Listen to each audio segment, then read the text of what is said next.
Los 100.000 hijos de San Luis, la invasión extranjera consentida por el rey que traicionó a España. El 7 de abril de 1823, en la frontera del río Bidasoa, se desarrollaba una escena que parecía invertir el curso de la historia reciente de España. Un ejército francés de cerca de 95.000 hombres cruzaba los Pirineos, pero no lo hacía para extender los ideales revolucionarios, sino para aplastarlos. Al mando del duque de Angulema, sobrino del rey francés Luis XVIII, esta fuerza fue bautizada de manera grandilocuente como los 100.000 hijos de San Luis. Su misión en teoría era doble: liberar al rey Fernando VII de su cautiverio a manos de los liberales y restablecer el altar y el honor. En la práctica constituía una flagrante injerencia extranjera en los asuntos de una nación soberana, destinada a poner fin por la fuerza al régimen constitucional del trienio liberal de 1820 a 1823 y restaurar el poder absoluto del monarca. Este vídeo investiga la operación que ahogó en sangre la primera experiencia liberal sostenida en España. Analiza las complejas maquinaciones internacionales que le hicieron posible, el controvertido papel de un rey que conspiró contra su propio pueblo y las consecuencias que, lejos de la reconciliación prometida, sumirían a España en la represiva década ominosa. En 1820, un pronunciamiento militar liderado por el coronel Rafael Riego obligó al rey Fernando VII a jurar la Constitución de Cádiz de 1812, poniendo fin al sexenio de gobierno absolutista iniciado en 1814 y dando comienzo al trienio liberal. Este periodo supuso una transformación radical del país basada en los principios de soberanía nacional, división de poderes y reconocimiento de libertades individuales. El régimen naciente se enfrentó a enormes dificultades. Fernando VII, apodado el Felón, se convirtió en el enemigo interno más acérrimo del sistema constitucional. Públicamente se veía obligado a actuar como un monarca constitucional, pero en privado conspiraba sin descanso, enviando cartas secretas a los monarcas absolutos de Europa para que acudieran en su auxilio con un ejército extranjero que lo liberara de su cautiverio. La existencia de un régimen liberal en España generó una honda preocupación en las monarquías europeas que se habían repartido el continente en el Congreso de Viena. Para la Santa Alianza, Rusia, Austria y Prusia, la España liberal era un mal ejemplo que amenazaba con extenderse por Europa, como ya había sucedido en Nápoles y Portugal, que adoptaron constituciones inspiradas en la de Cádiz. El canciller austriaco Metternich, principal arquitecto del orden conservador europeo, llegó a considerar la Revolución Española de 1820 más peligrosa que la francesa de 1789, argumentando que la primera había sido local, mientras que la española era europea. La comunidad internacional de monarcas absolutos estaba decidida a sofocar este foco de rebelión. La situación llegó a su punto crítico en el Congreso de Verona en octubre de 1822. Allí las potencias de la Santa Alianza, unidas ahora en la quíntuple alianza con Francia y Gran Bretaña, debatieron la cuestión española. Fernando VII, a través de emisarios secretos, suplicó por una intervención militar. El 22 de enero de 1823 se firmó un tratado secreto que daba a Francia el mandato de intervenir en España. Gran Bretaña, aunque protestó, se mantuvo neutral, aislando diplomáticamente al gobierno liberal español. El 28 de enero el rey Luis XVIII de Francia anunció ante su parlamento: 100.000 franceses están dispuestos a marchar invocando el nombre de San Luis para conservar en el trono de España a un Borbón. La invasión tenía luz verde. Aunque la cifra de 100.000 era más un eslogan poético del escritor Chateaubriand, entonces ministro, que una realidad, la fuerza expedicionaria era considerable. Se concentraron unos 95.000 soldados franceses, a los que se unieron unos 30.000 realistas españoles, es decir, los ejércitos de la fe, que ya combatían contra el gobierno liberal, convirtiendo el conflicto también en una guerra civil. El mando recayó en el duque de Angulema, un hombre con poca experiencia militar pero de linaje real. Sin embargo, la dirección militar efectiva la ejerció el mayor general Armand Charles Gilleminot, un veterano de las guerras napoleónicas. La fuerza se dividió en 5 cuerpos de ejército, la mayoría al mando de experimentados mariscales y generales que habían servido bajo Napoleón, asegurando así la eficacia de una operación que tenía como objetivo ideológico la restauración del orden prenapoleónico.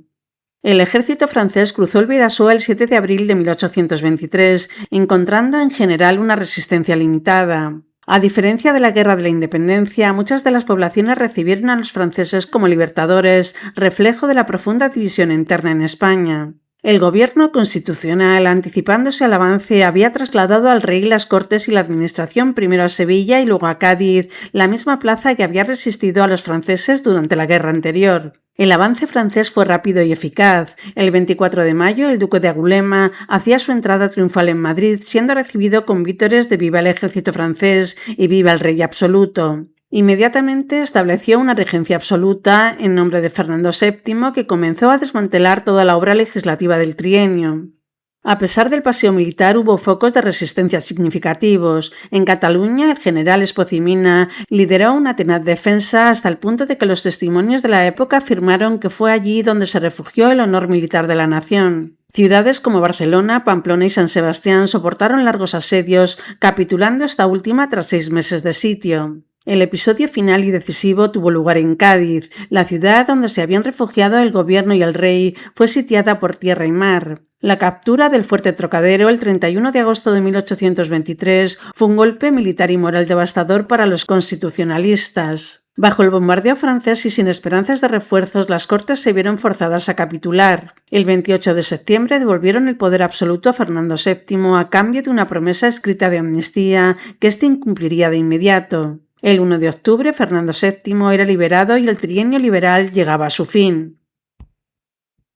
La narrativa de que Fernando VII era un cautivo indefenso de los liberales es, en el mejor de los casos, una verdad a medias. Las pruebas demuestran que fue un cómplice activo de la invasión extranjera. Desde el inicio del trienio mantuvo una correspondencia secreta con las potencias absolutistas suplicándoles intervenir. En una carta secreta al zar Alejandro I, fechada el 10 de agosto de 1822, Fernando VII se retrataba a sí mismo como una víctima, describiendo un país mayoritariamente contrario a la Constitución y concluía: «Yo me pongo en manos de vuestra majestad para que defienda mis derechos, ya que no puedo hacerlo por estar en una verdadera prisión», mientras en público simulaba acatar el sistema constitucional. Esta duplicidad convierte su liberación no en un rescate, sino en la culminación exitosa de una conspiración traicionera contra la soberanía nacional. Una teoría menos conocida, pero respaldada por documentos de la época, sugiere que la invasión no se ganó solo con las bayonetas, sino también con sobornos masivos. El gobierno francés destinó enormes sumas a las misiones secretas, un eufemismo para el dinero utilizado para corromper y sobornar a militares y políticos liberales, incentivando deserciones y rendiciones. Esta práctica fue tan descarada que incluso alarmó a los realistas españoles y al propio ministro francés Chateaubriand, quien advirtió al duque de Angulema: «Si sus generales, sus soldados, los curas creen que todos los golpes y el peligro son para ellos y para los generales de las Cortes todas las gracias, quedaremos abandonados en medio de España». La corrupción fue un arma estratégica que minó la capacidad de resistencia del bando liberal desde dentro.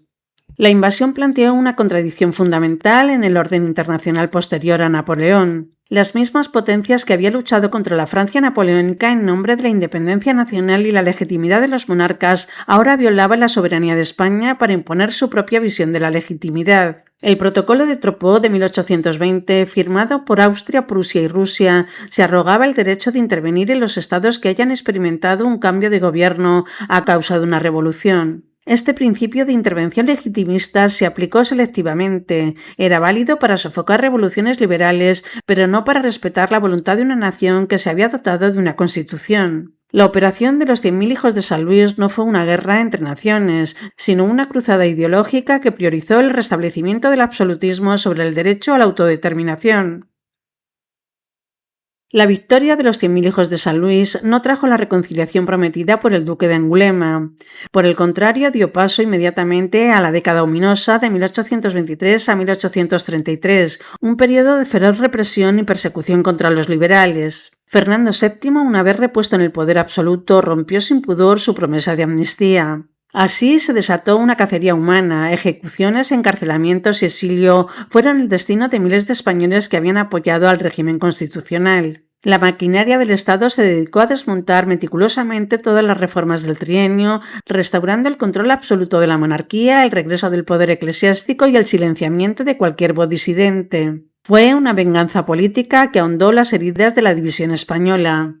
El trienio liberal representó el intento más serio de modernizar España y adaptar sus estructuras políticas y económicas a los nuevos tiempos. Su aniquilación por la fuerza extranjera truncó este proceso y cerró la puerta a una evolución pacífica hacia un sistema constitucional. Al restaurar el absolutismo más intransigente, se condenó al país a un atraso político prolongado y se alimentaron los ciclos de violencia que marcarían el resto del siglo XIX, con continuas guerras civiles entre liberales y absolutistas, las guerras carlistas. La intervención demostró que las potencias europeas no toleraban experimentos liberales en la península y que el rey prefería recurrir a ejércitos extranjeros antes que ceder un ápice de su poder. Esta dinámica alejó a España del camino constitucional que con altibajos seguían otros países europeos.